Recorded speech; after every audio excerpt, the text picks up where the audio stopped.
తెలుసుకున్నటువంటి వ్యక్తి, వాళ్ళ కష్టాలు చూసినటువంటి వ్యక్తి. రేపు దేశంలో రాహుల్ గాంధీ ప్రధానమంత్రి అయితేనే ఈ దేశానికి మంచి జరుగుతుంది, ఈ దేశానికి మేలు జరుగుతుంది. ఈ రోజు నరేంద్ర మోడీ చెప్తుండు, భారతదేశాన్ని ఆర్థికంగా 5వ స్థానంలో ఉంచిన ప్రపంచంలో అని చెప్తుండు. కానీ మన ఆర్థిక శాస్త్రవేత్త సుబ్బారావు గారు ఒక మాట అన్నాడు.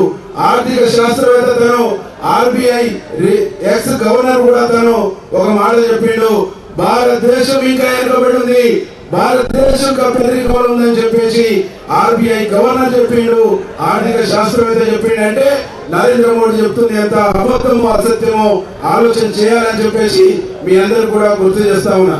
వికసిత్ భారత్ అని చెప్పేసి అంటాడు, భారత్ వికసిస్తుందని చెప్తాడు. భారత్ వికసిస్తలేదు.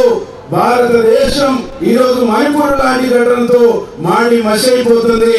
ఆనాడు గుజరాత్, ఈనాడు మణిపూర్, రేపు దేశం సర్వనాశనం చేస్తున్నాడు నరేంద్ర మోడీ.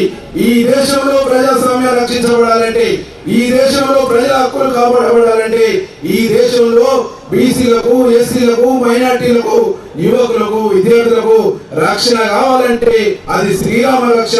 కాంగ్రెస్ పార్టీ, రాహుల్ గాంధీ నాయకత్వం అనేటువంటి ఒక సత్యాన్ని, వాస్తవాన్ని మనం గమనించాలని చెప్పేసి ఈ సందర్భంగా మీ అందరూ కూడా గుర్తు చేస్తా ఉన్నా. 2 విషయాలు మనం గమనించాలి. ఈయన పొద్దుగాలనే మనకు రాజగోపాల్ అన్న మీద ఈ జిల్లాలో ఉన్న మాజీ మోతాదు మంత్రి మాట్లాడి, ఆయన ఎంత మోతాదు ఉంటాడు, ఎటు చూస్తాడు, మన దిక్కు చూడడు. ఏం మాట్లాడాడు, ఈ జిల్లాకు శని కోమటిరెడ్డి బ్రదర్స్ అంటారు. కోమటిరెడ్డి బ్రదర్స్ అంటేనే ఈ రాష్ట్రంలో ఒక బ్రాండ్, అవునా? కోమటిరెడ్డి బ్రదర్స్ అంటేనే ఈ రాష్ట్రంలో ఒక బ్రాండ్. మరి గుండెకండ అంటే గోధులు తీస్తాడు, గుండెలు తీస్తాడు. ఇక్కడ శివన్నగూడెం ప్రాజెక్టును కాకుండా చేసినటువంటి 10 సంవత్సరాలు మంత్రిగా ఉండి నష్టం చేసినటువంటి దొంగోడు, పిల్లాయిపల్లి ధర్మారెడ్డిని నాశనం చేసిన దొంగోడు, బ్రాహ్మణ వేలంలను నాశనం చేసింది ఎవరు, సొరంగ మార్గాన్ని ఆపింది ఎవరు? మరి ఏం వెలుగుపెట్టినావు 10 సంవత్సరాలు ఈ జిల్లాకు? ఈ జిల్లాకు నిజమైన సిరి, ప్రజలకు పట్ల శాపమూరణ ఉన్నట్టే గుంతకండ జగదీష్ రెడ్డి తప్ప ఇంకొకరు లేరు అనేటువంటి ఒక విషయాన్ని గుర్తు పెట్టుకోవాలి. ఈరోజు రాజన్న పిలిస్తే నేనున్నా అంటాడు, తనకు లేకున్నా సాయం చేస్తాడు, 10 మందిని ఆదుకుంటాడు, 100 మందిని చదివిస్తాడు, 100 మందికి చేయిస్తాడు. జగదీష్ రెడ్డి, నువ్వు ఏం చేసినావు ఈ జిల్లాకు?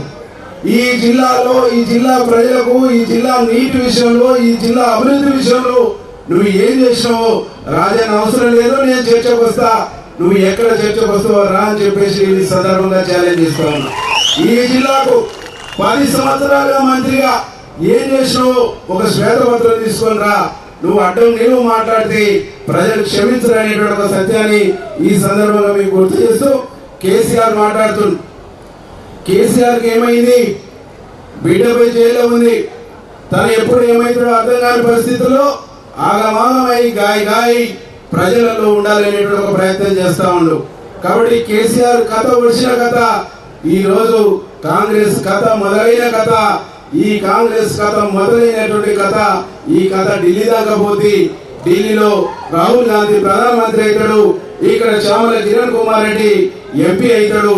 చామల కిరణ్ కుమార్ రెడ్డి యువకుడు, చదువుకున్నటువంటి వాడు, ఉత్సాహవంతుడు, యువజన కాంగ్రెస్, విద్యార్థి కాంగ్రెస్ నుంచి పనిచేసినటువంటి వాడు. కాబట్టి ప్రతి ఒక్కరిని గుర్తుపట్టి, ప్రతి ఒక్కరిని పరిగణించేటువంటి తత్వం ఉన్నటువంటి వాడు. కాబట్టి దానిని గెలిపించండి, మీకు అండగా ఉంటాడు, మిమ్మల్ని కాపాడుకుంటాడు అని చెప్పేసి మీ అందరూ కూడా తెలియజేస్తూ, అందరూ కూడా చామల కిరణ్ కుమార్ రెడ్డికి ఓటేసి గెలిపిద్దాం. నిన్న రాజన్న చెప్పిండు, నేగరికలకు మునుగోడికి పోటీ అని చెప్పిండు. నేను రెడీ, మీకంటే ఒక్క ఓటాన్ని ఎక్కువ ఇస్తానని చెప్పేసి తెలియజేస్తూ ముగిస్తాం. Thank you Veereshwara. అదేవిధంగా పెద్దలు, గౌరవనీయులు, మన ఇబ్రాహీంపట్నం శాసనసభ్యులు